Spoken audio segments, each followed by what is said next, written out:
Quando a gente observa o panorama bíblico desde o início até o fim, de Gênesis a Apocalipse, nós vemos assim várias modalidades, né, de espiritualidades.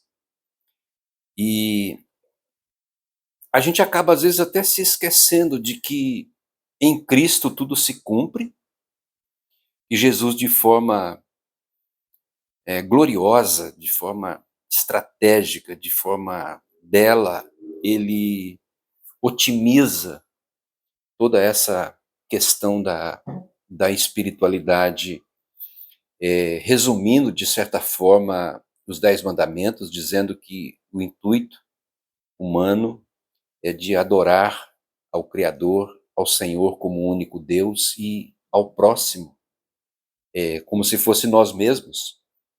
Então ele faz esse afunilamento da lei, vamos dizer assim. E Jesus, então, além de quebrar uma série de padrões sobre essa questão da relação com Deus, a questão dos templos, a questão das religiões predominantes na época, como a dos saduceus, como a dos fariseus, como a dos herodianos e assim por diante, Jesus ele traz de forma bem simplificada o padrão.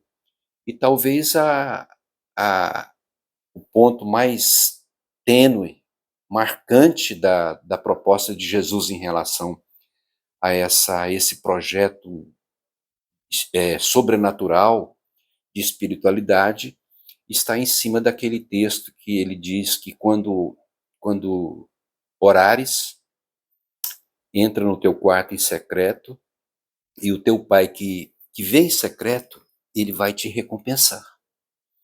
E então, a gente se esquece disso e a gente acaba adotando, sabe, uma espiritualidade que eu acho que ela é mais dispendiosa, ela é mais complexa, ela é mais difícil para a gente até manejar no nosso dia a dia.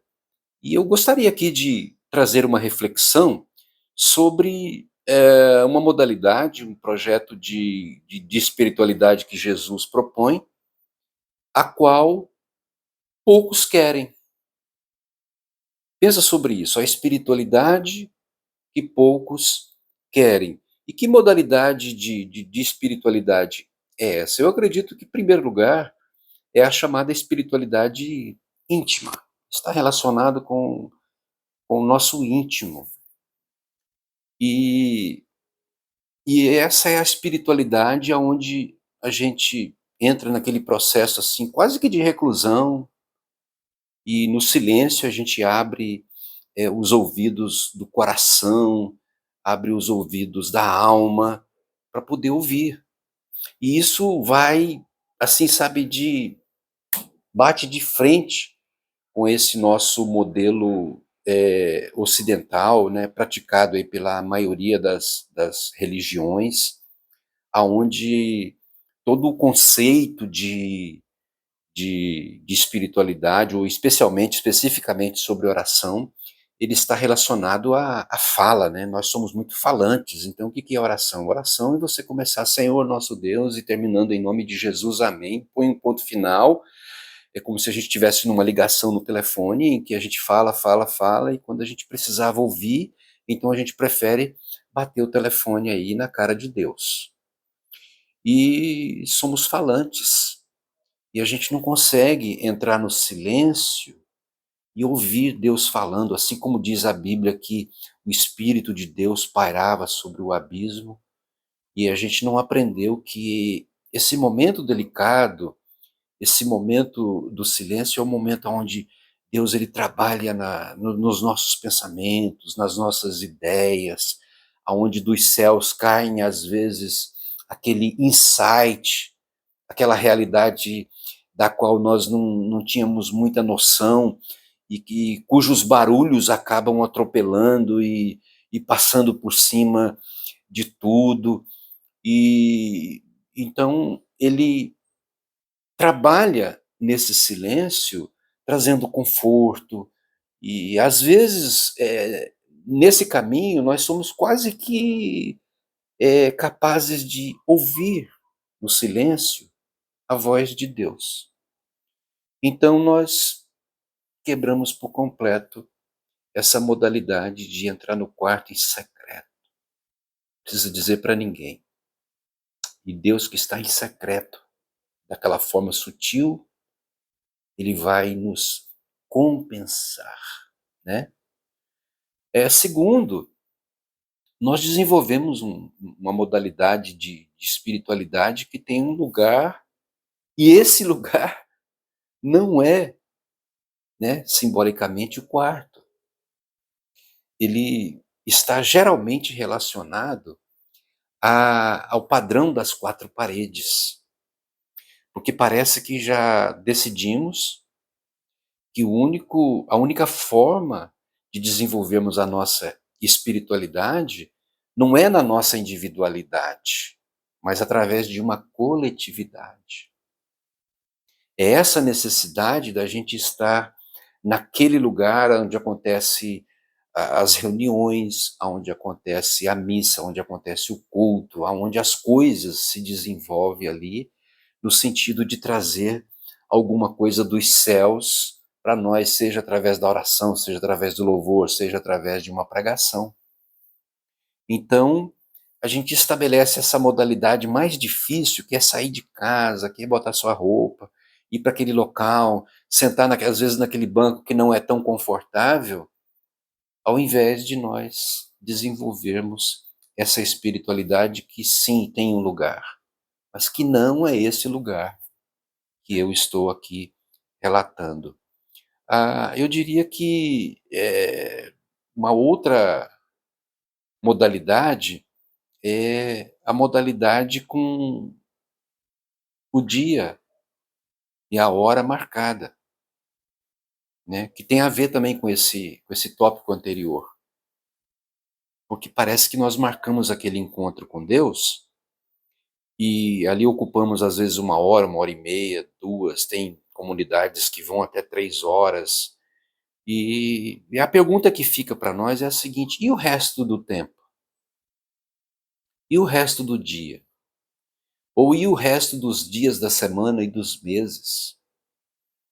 Quais as implicações de nós praticarmos essa espiritualidade apenas na coletividade e não desenvolvermos essa espiritualidade através dos gestos, através do nosso semblante, através do estender as mãos, através de coisas que seguidamente eu tenho dito aqui, como por exemplo, ter a sensibilidade de olhar a necessidade do outro, não apenas material, mas a necessidade de uma atenção, de tomar um café, de fazer uma visita, de ouvir, acima de tudo, aquele que às vezes está do nosso lado e que precisa muito ser ouvido, mas a gente, pelo fato de sermos falantes, nós acabamos por não ouvir as pessoas. Então, essa nossa espiritualidade com dia e hora marcada, ela está restrita ao, ao templo, ao culto, e nós não partimos para um desenvolvimento de uma espiritualidade que, como eu já disse, tem um lugar que não é esse lugar. E por último, eu acho que nós desenvolvemos uma modalidade de espiritualidade que nós preferimos terceirizar, totalmente terceirizada, porque a gente desenvolve assim umas coisas estranhas que a gente até nem tem a consciência de pensar a respeito.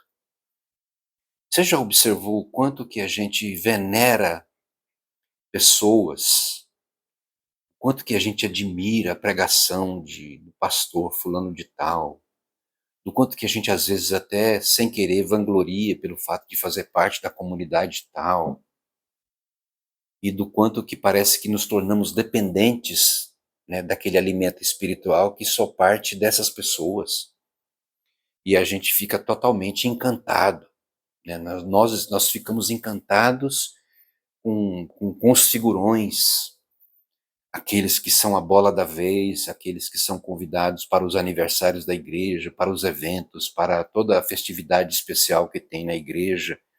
Então a gente diz, eu gosto muito da palavra de fulano de tal, e a gente recebe esses links às vezes pelo WhatsApp, e a gente então distribui, porque a gente começa a venerar literalmente essas pessoas sem a capacidade de reproduzir aquilo que muitas vezes eles estão propondo.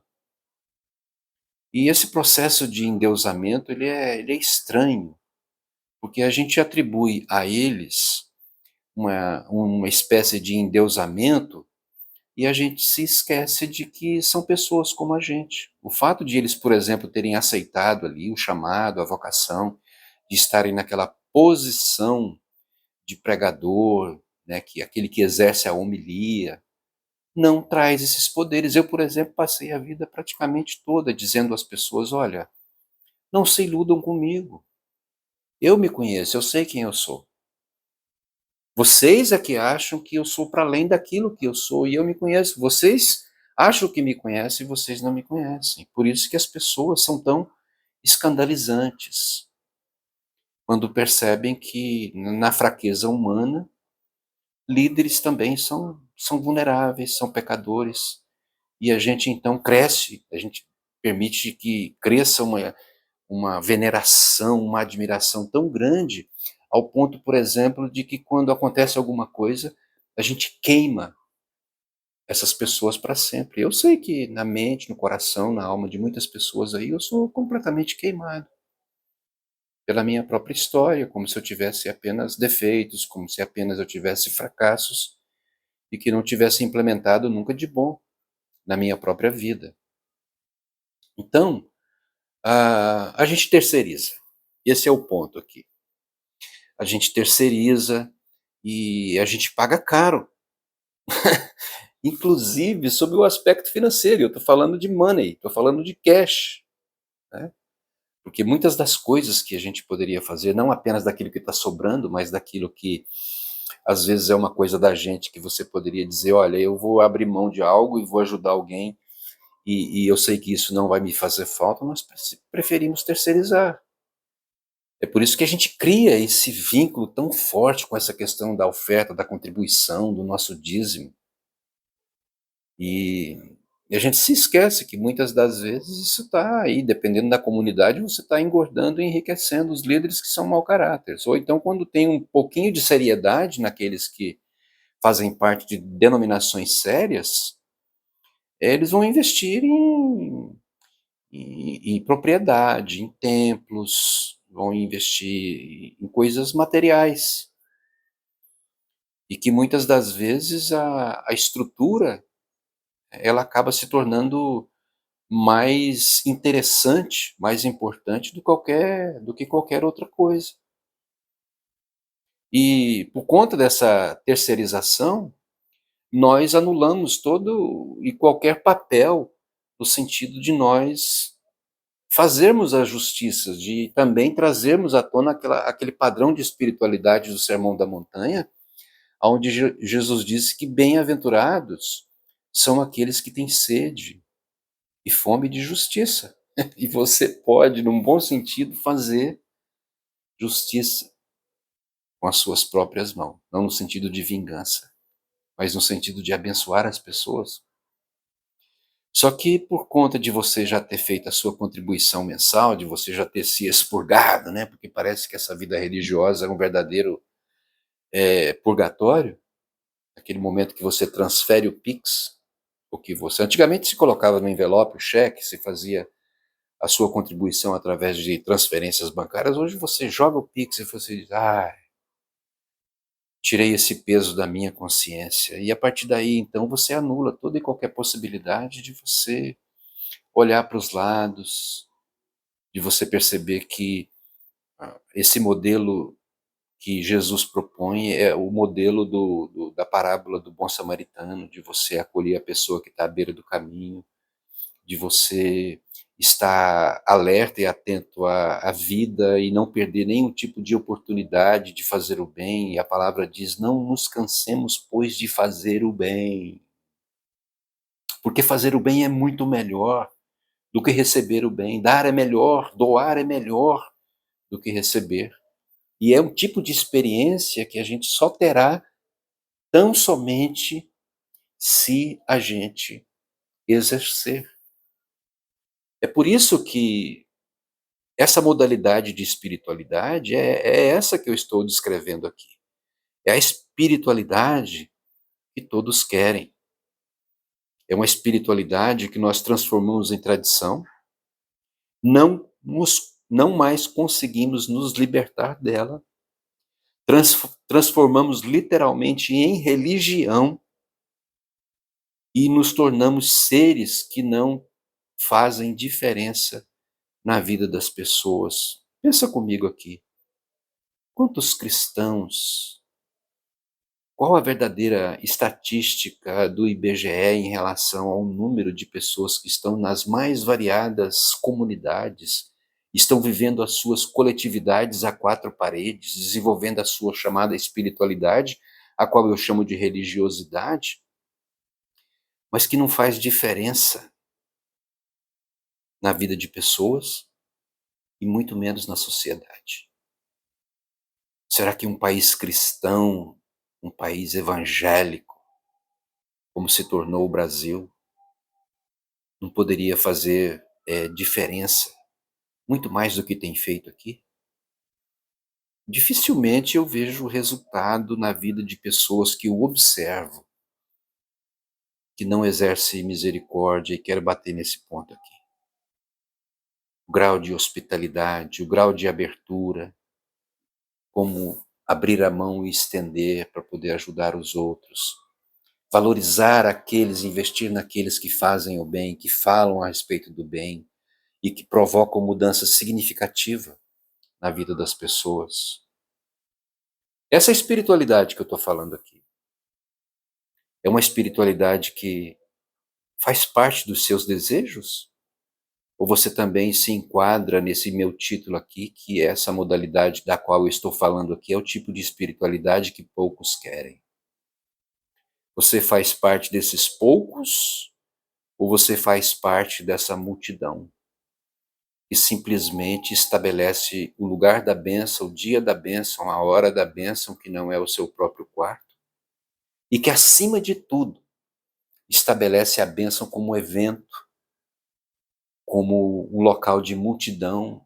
Você já percebeu o quanto que as pessoas, elas se vangloriam da quantidade de pessoas que tem na igreja delas, aonde ninguém experimenta nem mesmo de uma comunhão, porque tal é o número de pessoas que entram e saem, um volume muito grande que vem pela porta da frente e vai pelo lado de fora, uma rotatividade enorme, mas que parece que, em função do movimento, a gente acha que Deus está botando a sua digital nisso, que Deus está endossando, por conta do barulho, por causa da movimentação que ali acontece, e aí gera-se uma geração de religiosos completamente barulhentos, estridentes.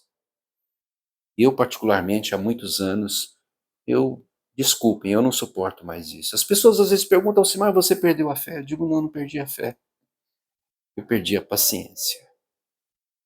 E aprendi através desses últimos 10, 12, 15 anos a desfrutar de algo que talvez nos meus anos, mais de 30, 33 anos de pastorado e de ministério, eu não desfrutei, que é a espiritualidade do silêncio, que é aquele tipo de espiritualidade que nada pede, e que se apresenta diante de Deus com admiração, olhando para a criação e grato por tudo que recebe, vivendo a simplicidade da vida com contentamento. Desafio a você a pensar sobre isso. Acima de tudo, você tomar decisões na direção de uma outra modalidade. E de repente você vai se surpreender e vai atender ao chamado de Jesus que diz: entra no teu quarto, secreto. O teu pai que vê em secreto, ele vai te recompensar. Não pense que esse dado psicológico de que todo ser humano ele precisa de remuneração, Isso está presente em todos nós. Nós fazemos as coisas baseadas na remuneração. As pessoas às vezes desenvolvem a sua religiosidade por conta da remuneração, alguns até esperando os céus, alguns esperando mostrar-se para as pessoas. Mas a remuneração maior, ela vem na medida em que Deus diz que Deus em secreto, Ele vai te recompensar. Ó, um beijo para você e até o próximo vídeo. Deus te abençoe. Tchau.